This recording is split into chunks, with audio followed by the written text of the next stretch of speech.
하나님의 일꾼으로 세움받게 될 임직자들과 또 그동안 수고하신 은퇴자들을 축복하며 귀한 예배를 드리게 됩니다. 바울은 오늘 말씀 9절에서 우리는 하나님의 동역자요 너희는 하나님의 밭이요 하나님의 집이니라 라고 말씀하셨어요. 그래서 우리는 누구고 너희는 누구일까요? 물론 우리는 바울을 비롯해서 사도들입니다. 그리고 너희는 고린도 교회 성도들입니다.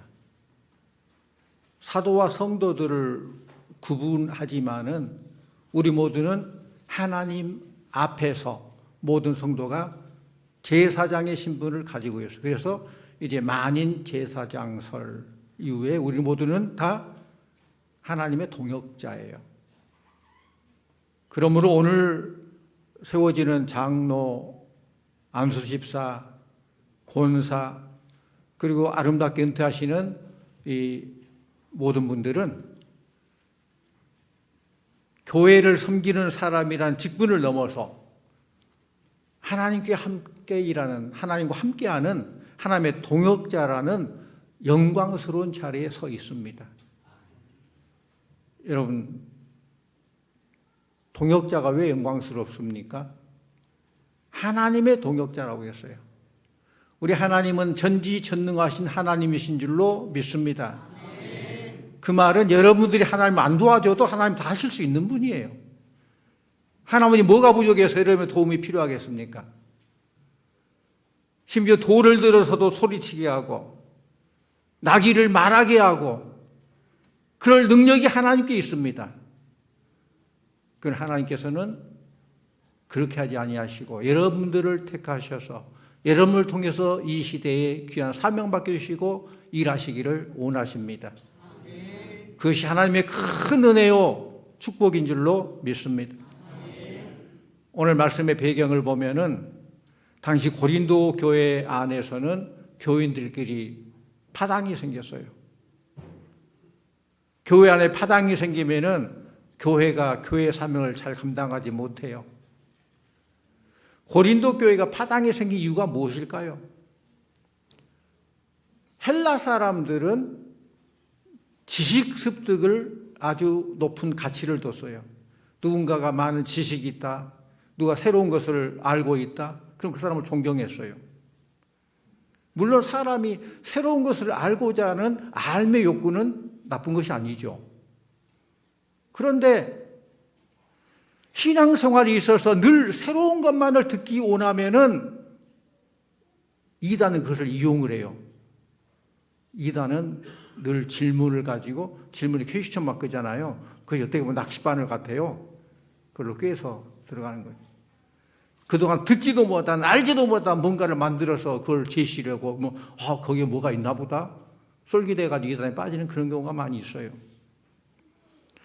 아마도 베드로, 바울, 아볼로 같은 이들이 복음을 전하는데 물론 복음의 내용은 똑같겠지만은 복음을 전하는 방법이나 복음의 깊이가 달랐을 거예요. 그래서 교인들이 나는 베드로가 최고다, 나는 바울이 최고다, 나는 아볼로가 최고다, 누가 잘하나? 그런 쪽으로 생각했다는 거예요. 이때 사도 바울은 고린도 교인들에게 우리는 하나님의 동역자다. 이것은 바울의 위대한 고백이요 자기 선언이에요. 다른 사람이 말했다면 모르겠지만은 바울이 말이기 때문에 얼마나 바울은 사실 경쟁하면 뒤질지 않을 거예요. 세상적인 학식이나 많은 것들이 겸비한 그런 인물이잖아요. 교회가 언제나 가져야 될 자세는 우리는 하나님의 동역자다라는 정체성입니다. 우리는 언제나 하나님의 동역자라는 감각을 가지고 주어진 사명에 최선을 다해야 될 거예요. 그 사도 바울은 심었고 아볼로는 물을 주었으되 오직 하나님은 자라게 하셨다라고 말합니다. 씨를 뿌리는 일이나 물을 주는 일이 모두 다 하나님의 사역이라는 거예요. 씨는 예수님께서 말씀하신 대로 천국 복음이에요. 복음의 씨앗이에요. 구절에 보면은 우리는 하나님의 밭이요 하나님의 집이다라고 했어요. 사람들의 마음이 곧 하나님의 밭이요 집이에요. 농부는 씨를 뿌리는데 농부가 씨를 만들어서 뿌려요? 있는 씨를 뿌려요? 있는 씨를 뿌리는 거예요. 자기가 만드는 것 아니에요. 이 말은 만약 복음을 그대로 전하지 않으면은 자기가 만들어서 자기 의견, 자기 주장, 자기 사상, 자기 지식을 전하는데 급급한다면은 하나님 나라를 전하는 것이 아니라 자기 나라를 세우는 거예요. 그것은 하나님의 밭을 도적질한 결과가 되는 겁니다. 우리 그리스도인들은 하나님께서 주신 복음을 전파하면서 하나님의 뜻이 이루어지도록 헌신하는 것뿐입니다. 성도님들, 하나님께서 우리들 각자에게 주신 것은 모두 하나님의 동역자로 하나님의 일을 하라고 각자 그에 맞는 은사를 주셨습니다. 하나님의 창조하신 창조 원리를 보면은 각각 그 종류대로 창조하셨어요. 물고기는 물에서 살도록, 나무는 흙에 뿌리를 내리도록, 새들은 공중을 날도록 창조했어요. 사람은 사람으로 창조하고, 온숭이는 온숭이로 창조하고, 코끼리는 코끼리로, 토끼는 토끼로 창조했어요. 온숭이가 사람이 되고 중간에 진화 아니에요. 각각 그 종류대로 창조했어요. 각각 그 역할이 다릅니다. 사과나무는 좋은 사과를 열매 맺어야 돼요. 장미는 아름다운 꽃과 아름다운 향기가 나와야 돼요. 그러면 만약 사과나무에서 장미를 기대한다면 그건 불가능하죠. 동역자라고 다 같을 수 없지만은 각자 위치에서 각자 맡겨진 그 사명 잘 감당하면 되는 것입니다. 씨를 뿌리고 물을 준 다음에 오는 것은 결실입니다. 하나를 심었는데 수백 수천의 결실을 얻게 됩니다. 보상이 주어진다는 거예요. 우리 그리스도인들은 영원한 나라를 위하여 많은 심령을 거두는 농부들입니다. 농부는 수고한 대로 결실이 큽니다. 수고에 따라서 영원한 축복과 위대한 보상을 받게 되는 것입니다. 우리 성도님들이 나는 하나님의 동역자다, 이 사실을 잊지 마시기를 바랍니다. 하나님께서는 우리들이 믿음이 성장하고 하나님이 원하는 수준에 이르기를 원하시는 거예요. 그래서 작은 일이라도 우리가 맡은 일에 최선을 다하는 하나님의 동역자들이 되어서 건강한 교회를 만들어가기를 축원합니다. 바울이 말합니다. 심는 이는 바울이요 물준 이는 아볼로다. 하나님은 모든 사람에게 같은 일을 맡기지 않았어요. 누군가는 씨를 뿌리고, 누군가는 김을 메고, 누군가는 거름을 주고, 누군가는 잡초를 뽑고, 누군가는 열매를 거둡니다. 어떤 농부가 이렇게 말했습니다. 농사는 내가 짓는 것이 아니라 하나님이 지으시는데 나는 거둘 것뿐입니다. 그 맞는 말이에요. 농부는 땅을 갈고 씨를 뿌리지만은 싹을 트게 하고 꽃이 피게 하고 열매를 맺게 하신 분은 하나님이셔요. 하나님께서 비를 주시고 햇볕을 주셔야 돼요. 교회도 그렇습니다. 누가 장로가 되고 누가 집사가 되고 누가 권사가 되었다고 해서 더 높거나 더 낮은 것이 아닙니다. 모두가 하나님의 밭에서 각기 맡은 일을 하는 거예요. 분명한 것은 잘하게 하신 분은 하나님이십니다. 직분의 중심은 내가 아니라 하나님이에요. 바울이 이것을 절대 놓치지 않았습니다. 잘하게 하신 이는 하나님이시니라. 직분을 받을 때 종종 착각을 많이 합니다. 뭘 착각합니까? 내가 교회를 키우는 줄 알아요. 내가 없으면 교회가 안 되는 줄 알아요. 또 내가 열심히 뭔가를 했기 때문에 그 열매로 내가 권사가 되고 집사가 되고 장로가 된 줄 알아. 결과로 그렇게 된 줄 알아요. 그러나 결과가 아니라 일하라고 시키는 거예요. 이제 시작입니다. 상으로 얻는 것이 아니에요. 물론 열심히 했기 때문에 하나님께서 그 믿음을 오시고 주셨겠죠. 그러나 교회를 세우신 분은 하나님이십니다. 우리는 도구입니다. 우리는 통로입니다. 우리는 일꾼입니다. 그러므로 감사할 뿐이죠. 성도님들, 우리는 살아가면서 종종 때는 그래요. 열심히 일하면서도 왜 나만 이렇게 열심히 힘내서 일해야 되느냐? 왜 나만 희생해야 되느냐? 이런 생각이 들 때가 있어요. 기쁠 때는 막 물불한 거 열심히 하면서도 때로는 누가 안 알아줄 때에 좀 섭섭할 때가 있어요. 어느 날 톨스토이가 아주 짧아진 연필을 바라보면서 이렇게 말했습니다. 이 연필은 점점 깎여 짧아지지만 깎이는 만큼 더 좋은 많은 아름다운 글들을 남기고 있구나. 연필이 깎일 때는 아픕니다. 그 아픔을 표현하자면은 나 좀 제발 좀 그만 깎아주세요. 나 아파 죽겠어요. 그렇게 아우성칠지 모르겠어요. 하지만 연필이 깎이지 않으면 어떻게 됩니까? 겉모습은 길고 멀쩡할지 모르지만은 글을 한 줄도 쓰지 못하고 쓸모없는 연필이 될 거예요. 하나님은 때때로 우리 인생을 깎으십니다. 자존심을 깎으시고 고집을 깎으시고 내 마음속 깊은 곳에 숨어있는 나 자신을 깎으십니다. 하나님이 우리를 깎으신 목적은 나를 부서뜨리기 위해서 깎은 게 아니라 나를 쓰시기 위해서 준비하는 거예요. 사랑하는 성도님들, 내가 깎여나가는 시간은 헛된 시간이 아닙니다. 내가 줄어든 만큼 하나님의 뜻이 내 안에서 더 선명해지고 내가 낮아진 만큼 하나님의 영광은 더 높아질 줄로 믿습니다. 연필이 깎일 때마다 아름다운 문장이 쓰이듯이 성도가 깎일 때마다 하나님의 아름다운 작품이 되어가는 것입니다. 그럼 오늘 우리는 이렇게 기도해야 됩니다. 주님, 내 삶이 짧아지고 깎여나갈지라도 나를 통해 누군가를 위로받게 하여 주시고 나의 헌신을 통해서 누군가가 살아나게 하여 주시옵소서. 직분자는 잘난 사람이 아니라 쓰임받는 사람이에요. 바울은 또 말합니다. 각각 자기의 일한 대로 자기 상을 받으리라. 8절에 하나님은 절대 잊지 않으십니다.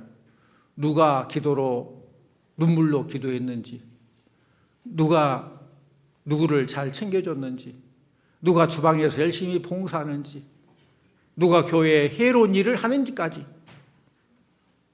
모든 것 다 아시는 하나님이에요. 어떤 교회가 100년이 되었는데 100년의 역사를 갖고 있는데 처음 교회 개척할 때 한 할머니가 매일 저녁 교회를 위해서 창문에 등 하나 불 하나를 켜놨어요. 사람들이 묻으면 할머니 다른 일도 있고 봉사할 일도 있고 여러 가지 있는데 왜 이것만 하세요? 할머니가 이렇게 대답합니다. 저는 글도 모르고 가난해서 헌금도 많이 못합니다. 하지만 사람들이 지나가다가 교회 창문을 바라보면서 그 불빛 하나 보는 것만으로도 여기 교회가 있구나, 하나님이 계시구나, 그걸 느낀다면 저는 그걸로 충분합니다.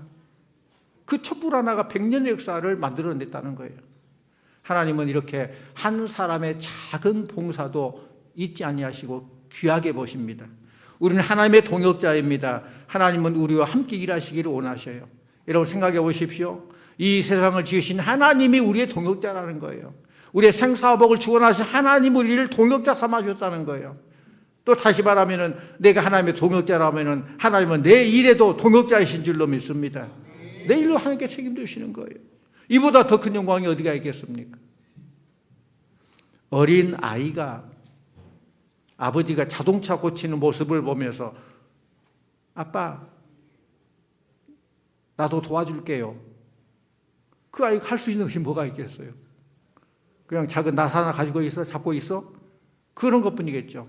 그런 아버지는 말합니다. 그래, 네가 나와 함께 하니까 나는 참 좋다. 실제 도움은 하나도 안 되지만은 아버지는 그 함께 하는 것 그 자체가 기쁨인 거예요. 하나님도 우리의 능력이 아니라 우리의 마음을 기뻐하십니다. 주님, 저도 도와드릴게요. 하나님 말씀하시면 그래, 나는 너와 함께 하는 것이 너무 좋단다. 내가 너와 함께 하고 싶다. 우리 하나님의 마음이에요. 오늘 끝까지 수고를 다하고 은퇴하시는 은퇴자님들 너무 수고하셨습니다. 여러분의 수고는 결코 헛되지 않습니다. 이미 아름다운 열매로 맺어진 줄로 믿습니다. 은퇴하시는 안수 집사님, 권사님들은 평생 교회를 위해서 일하셨어요.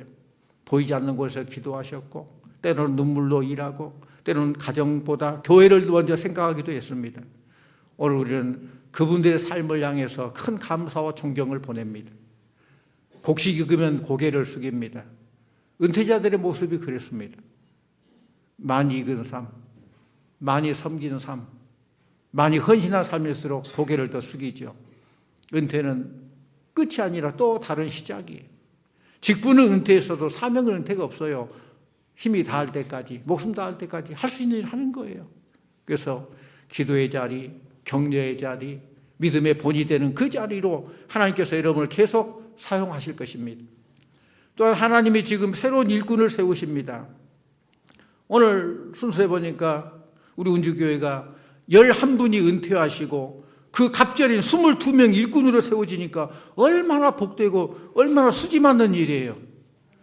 하나님의 은혜인 줄로 믿습니다. 오늘 임직받는 분들 여러분 앞으로 교회 중심이 돼요. 장로는 교회를 붙들고, 집사는 교회를 세우고, 권사는 교회를 품습니다. 직분으로 말한다면 장로는 교회의 기둥과 같아요. 장로님들이 든든히 기둥 역할을 다할 때 교회가 든든히 서가는 것입니다. 또 안수집사님들은 교회의 팔과 다리 역할을 하는 거예요. 교회가 움직일 때마다 함께 움직이고 주님이 하고자 하는 일들을 앞장서 실천하는 분들이에요. 기쁨으로 섬기며 하나님 영광 돌리시기를 바랍니다. 또 권사님들은 교회의 심장과 같아요. 심장이 얼마나 중요합니까? 심장은 보이지 않는 곳에 있지만은 심장이 없으면 큰일 납니다. 교회 영적 생명을 살리는 분들이 권사님들이에요. 새벽마다 눈물의 골방에서 기도를 품고 교회를 품고 기도하십시오. 직분은 직위가 아니라 책임입니다. 권리가 아니라 섬김입니다. 높아짐이 아니라 낮아짐입니다.